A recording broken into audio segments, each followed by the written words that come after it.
It's do or die for the St. Louis Blues as they approach Game 6 with the Vancouver Canucks.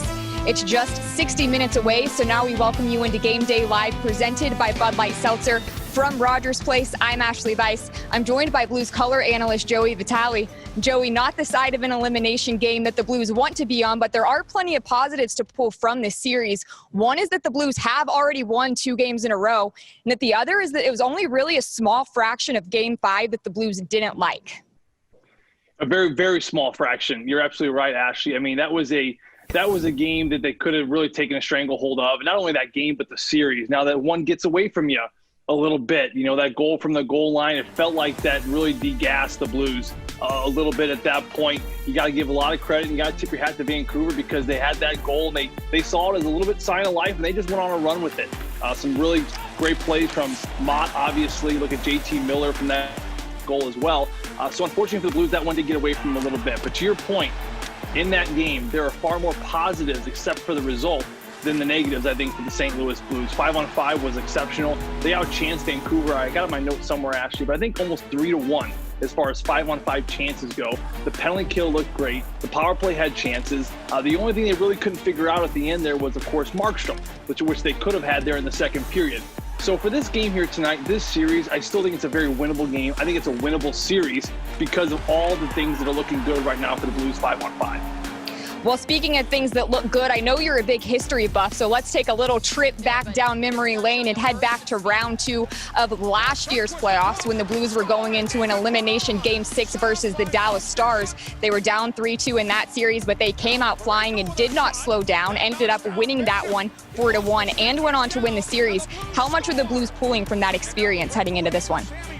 Well, I think they're going to pull a lot from it. You know, one thing to keep in mind is it's not the exact same lineup, and in some ways it's a lot different of a lineup. But one thing I like about it is that the coaching staff's the same and the core of the guys is the same. It's the Ryan O'Reillys, the Petrangelos, the Jake Allen, the Jordan Benningtons. All those core guys are certainly still back in this game. You know, I remember that flight going out to Dallas last year, and I really felt like maybe our back's up against the wall. I don't know if we come out of this. And you're in Dallas, you're at the American Airlines Center there, and it's just a packed building, a harsh environment. And we all saw what the Blues did. So if you can do that, Ashley, in my opinion, I think we're looking at maybe a little bit lesser of a team in the Vancouver Canucks, simply from how they're injured and how they're banged up. And not to mention, you're not in a very hostile environment like we saw in Dallas. So I think there's a lot of positives to be pulled from that experience. I think everything is within the boundaries of the St. Louis Blues and as far as what they can accomplish here in tonight's game. You know, we talked to Craig Berube a little bit this morning. We asked how his group is. Do they think they feel the pressure? He said this group looks very calm. And he actually said that they look very similar to the group that was on that plane going to Dallas around, you know, last June, I guess, or May of time last year. So a very calm group, a poised group. They don't let the situation of the game get bigger than the approach to the game. And I think those are all really good signs because when you're calm and you're collected, this group seems to be at their best. Well, I do think this team is at its best whenever its back is against the wall, and that's something that the Blues locker room has talked about over the last couple of days. So let's take a listen at what they had to say. Thanks to Toyota, let's go places. The one thing we just got to do, we just got to go out there and play. I don't think we're panicking or something because, you know, we've been there. We gotta go out there and do our job and play as a team. You know, we just can't give them some kind of advantage like we did last game and in the end of the second period when we gave up three goals. So we just gotta stick to the plan and do our job. And they're a good team. They've you know, they can score goals, they can make plays, and it's playoffs. You know, anything can happen. I think, you know, for us, it's focusing more on ourselves and us not giving them those opportunities to get back into games and almost beating ourselves. So, you know, I think for tomorrow we just got to worry about our game and taking care of our job, and you know, I think things will work out for us. Obviously today's frustrating, but you know, we've got a resilient group and you know, guys who've been here before, so we'll be ready for that next game, and that's all we're worried about. We know how to win these games and how to play them. We just got to go and play our game. Like, it doesn't change game to game. Our game, we get pucks deep and we go to work and we grind teams down, and that's what we got to do. This is what our team's built for. I told them at the beginning of the series that it's going to be a long series, and this is how we play. This is our game. We wear teams down over time in a series, and you know, we're gonna get to a Game 7.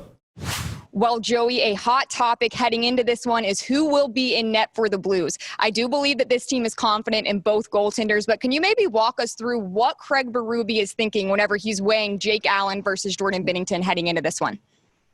Well, Ashley, I think this is probably the biggest decision, I would say, or the toughest decision for Craig Berube since he's taken over as the head coach for this team. You look at all the situations and the scenarios right now and how this series has played off, and that's what makes this situation so difficult. You're looking at a backup goaltender in Jake Allen, who's had a terrific year. He's had a terrific series. He's got amazing playoff numbers, and he has gotten you back in this series when you were down 0-2. So you got that one side. Now you can look at the game, maybe that Virtanen goal he'd like to have back, so you're wondering maybe where this goaltender's head is at this point. And then on the flip side, you have your starting goaltender who won you a Stanley Cup, who pretty much just turned this franchise around by winning that Stanley Cup. And not only that, but he had a great year. He took you to the top of the West, and he had a couple bad games. Now he's sitting on the bench, and Jordan Binnington, we all know, you and I both know the fire inside this kid and just that resiliency and the pushback he's going to want to have. He wants to get back on that crease. So you look at both situations. Jake has been better in the series, but then you got Jordan Binnington, who's just this incredible young kid who can win you games, and he's a gamer. It's a very difficult decision. I think if you're Craig Berube, you have to weigh all the options, but we will see certainly pretty soon here at Puck Drop. Yeah, we'll see who leads the team on the ice for warm-ups here shortly. Whoever it is, they will be facing quite the resilient Vancouver Canucks team. So to touch on that, Jim Thomas has our St. Louis Post-Dispatch storyline. Hello again, Jim Thomas back at you from Edmonton. In Game 1, a Jaden Schwartz goal tied the contest in the second period, and the Blues were skating circles around Vancouver early in the third. I thought the Canucks were about to crack. Instead, they scored 3 goals in a row for a 5-2 win. In Game 5, the Blues were up 3-1 in the second period and controlling the action. I thought the Canucks were about to crack. Instead, they scored 3 goals for a 4-3 win. So if the Blues have learned anything in this series, it's that they don't have a monopoly on resiliency and that they can't afford to relax even for a minute. Now, series and games have ebbs and flows, but it's clear a full 60 minutes are needed by the Blues tonight in Game 6 because the Canucks aren't going to give the Blues this series. The Blues are going to have to take it. They need a full 60. That's tonight's Post-Dispatch storyline. Enjoy the game. Thanks, Jim. And for more on today's Post-Dispatch storyline, visit stltoday.com/blues. And speaking of Blues, Joey, what do they need to do tonight in order to force a Game 7 here? Actually, I think that they are very confident about how they've played over the last 2 and even 3 games. I would include the game they lost yesterday. 5-on-5 has been exceptional. Their forecheck has been good. This is a Vancouver defense that can be had. We don't know if Edler's going to be in the lineup tonight. They're still without Tyler Myers. So on the back end, they can be exploited. Can the Blues get to that forecheck? Can they put pucks in and have just a relentless 2-man forecheck and spend a ton of time there in the offensive zone? If they can do that, they're going to wear down this defense without question. They're going to frustrate the Petterssons. You're going to frustrate the Brock Bessers who want to play in the offensive zone. If you do that and continue to do that, because the Blues have done a good job at that, if they can take it to the next level and they can put pucks in, put them in the net. We saw last game, he had a couple opportunities. He didn't finish because Markstrom had made some incredible stand-on-his-head saves. Can you finish? You've got to finish on this guy because he's not going to give you too many opportunities. If you can get up by 1 or 2, and I think if we see Jordan Binnington in the net here tonight, I think they're going to have his back. Because, listen, this is a young goaltender that has pretty much had your back for over a year and a half. You haven't always played well, and he's bailed you out. I think this group is going to galvanize around Jordan Binnington if he's in that net, and they're certainly going to have his back heading into Game 6 and hopefully force a Game 7. Well, Joey, let's hope they do just that, and let's hope for many more Game Day lives to come as these playoffs progress. We will need as many good vibes as we can get tonight, Blues fans, so make sure you root them in from wherever you are. That puck drop on this huge Game 6 is coming up here in just about 45 minutes, so thanks for tuning in to Game Day Live, presented by Bud Light Seltzer.